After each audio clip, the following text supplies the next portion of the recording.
السلام عليكم. النهارده حلقه جديده من ملخصك في السخان منه، اللي هحاول الخص لك كل اللي حصل في الكره الاوروبيه في اقل وقت ممكن. فلو اول مره تشوفنا ما تنساش تعمل لايك وشير وسبسكرايب وشارك في القناه عشان يوصل لك جديدنا اول باول ان شاء الله. ونخش على طول في الحلقه ونبتدي بالدوري الانجليزي، وهنمسك اول ماتش عندنا هو ماتش مانشستر سيتي وايفرتون.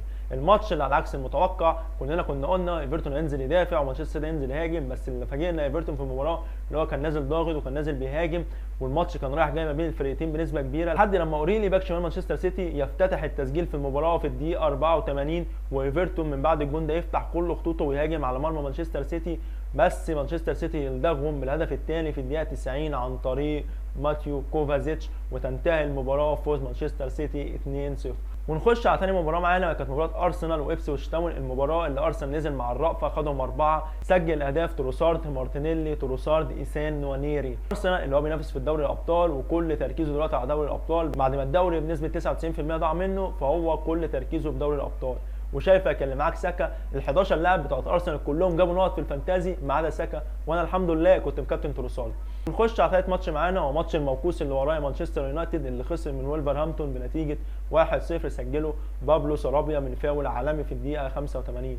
بس المباراه مش كده، مش نتيجه خالص. المباراه طول ال 90 دقيقه مانشستر يونايتد كان احسن، مانشستر يونايتد كان اخطر، وصل بكذا كوره، ونانا كان عامل ماتش كويس، خط الدفاع كان عامل ماتش كويس، وخط نص الملعب ما عدا الثلاثه المعاقين اللي قدام اللي هم اذا كان هويلاند ولا جارناتشو او حتى من نزل من على الدكه، فمانشستر يونايتد كل خطوطه كانت حلوه ما عدا خط الهجوم. ونخش على واحد من احسن ماتشات الجوله وهو ماتش نيوكاسل واستون فيلا. ماتش لسه بنقول بسم الله الرحمن الرحيم لقينا اولي واتكنز بيحتفل بالهدف الاول في اول دقيقه في المباراه، ومن بعد الجون يفضل نيوكاسل ضاغط لحد ما يسجل هدف التعادل في الدقيقه 18 عن طريق فابيان شار. والشوط الاول كله كان رايح جاي ما بين الفريقين، كان ماتش حلو قوي في الشوط الاول، وخلص الشوط الاول بنتيجه 1-1. الشوط الثاني نزل استون فيلا ضاغط بكل قوته، وقدر في الدقيقه 64 يسجل الهدف الثاني عن طريق ماتسن، وكمان في الدقيقه 73 قدر يسجل الهدف الثالث عن طريق اولي واتكنز قبل ما ينزل امادو اونانا، ومن اول لمسه في الدقيقه 75 ينهي المباراه رسميا صالح استون فيلا بنتيجه 4-1. ونخش على اخر ماتش معانا، هو كان ماتش ليفربول وليستر سيتي. ماتش ليفربول نزل خدوا طول وعرض زي ما هو متوقع، قدر ليفربول هو يشوط 28 كره في المباراه على مرمى ليستر سيتي، والحارس بتاع ليستر سيتي هيرمانسن قدر اللي هو يشيل منهم 10 كور محققه للتسجيل. بس كل ده ما كانش كافي لحد ما ارنولد نزل في الدقيقه 77 وبعد نزوله يسجل هدف الفوز وهدف اللي بيقرب ليفربول من الدوري رسميا في الدقيقه 77 بشوطه حلوه قوي بشماله. كده ليفربول فاضل له ماتش واحد يكسبه وياخد الدوري ال20 رسميا. الماتش الجاي على الانفيلد قدام توتنهام اللي مش شايف قدامه. معلش انا بصور الحلقه دي قبل ماتش نوتنجهام وتوتنهام، بس احنا عارفين نوتنجهام كده هتحط على توتنهام يعني. وكده خلصنا الدوري الانجليزي، وادي جدول الدوري الانجليزي قدامك، مراكز التوب فور مولعه، ورسميا يهبط الثلاثه اللي صعدوا هبطوا اللي هم ابسويتش، ساوثهامبتون، وليستر سيتي. ومن هنا نخش على الدوري البلاس 90، الدوري اللي كل الماتشات خلصت في البلاس 90. نخش على ماتش اتلتيكو مدريد ولاس بالماس، الماتش اللي كان ما بين الفريقين متوازن، ده بيهاجم شويه وده بيهاجم شويه لحد الدقيقه 94. كلنا قلنا اتلتيكو مدريد السنه دي كل جون بيجيبها في ال90، بس المره دي الايه اتقلبت على اتلتيكو مدريد، وقدر دانيال مونوز يسجل هدف فوز لاس بالماس في الدقيقه 94. وكده رسميا اتلتيكو مدريد بقى خارج منافسه الدوري الاسباني. ونخش من هنا على ماتش ريال مدريد واتلتيك بلباو. الشوط الاول كله كان جس نبط ما بين ريال مدريد وما كانش فيه الا كوره واحده خطيره في الدقيقه 28 لما فيني خدها من نص الملعب وجري بيها وشاطها طلعت فوق عارضه اوناي سيمون. بس الشوط الثاني كان غير، الشوط الثاني اللي مع بدايته رودريجو ياخد واحده حلوه قوي من على الطرف الشمال ويحط ار2 ولا اروع، بس الكوره بتعدي من جنب عارضه اوناي سيمون. وفي الدقيقه 59 كان اول ظهور لاتلتيك بلباو في المباراه لما ياخد الكوره من على الطرف الشمال ويشوط واحده قويه، بس يقدر تيبو كورتوا اللي يتصدى للكوره. الدقيقه 60 اوفر حلو قوي من فيني بوش رجله تروح الكوره على دماغ بيلي اللي بيحطها بدماغه، بس ناي سيمون يطلعها ركنيه، ومن نفس الركنيه يرفعها لوكا مودريتش تروح الكوره على دماغ بلينجهام تاني يحطها حلو قوي، بس تحك في العارضه الشمال بتاعت اوناي سيمون وتضيع اخطر فرصه في المباراه لريال مدريد. لحد ما تيجي الدقيقه 79 فين ياخد كوره مع الطرف الشمال ويقطم لبره ويحطها في الدقيقه ولا احلى يسجل هدف الاول لريال مدريد، بس الحكم يرجع للفار يلاقي ان اندريك كان متداخل في الكوره ولمست الكوره قبل ما تروح لفيني ويلغي الهدف بتاع التسلل. في الدقيقه 89 تيجي كوره لبيلينجهام جوه ال6 ياردة، يستلمها حلو ويحطها بوش رجله من فوق الجون وتضيع فرصه هدف محقق في المباراه، وكانت فرصه قتل المباراه بالنسبه لريال مدريد. بس كل اللي حصل في ماتش كوم والدقيقه 93 كوم تاني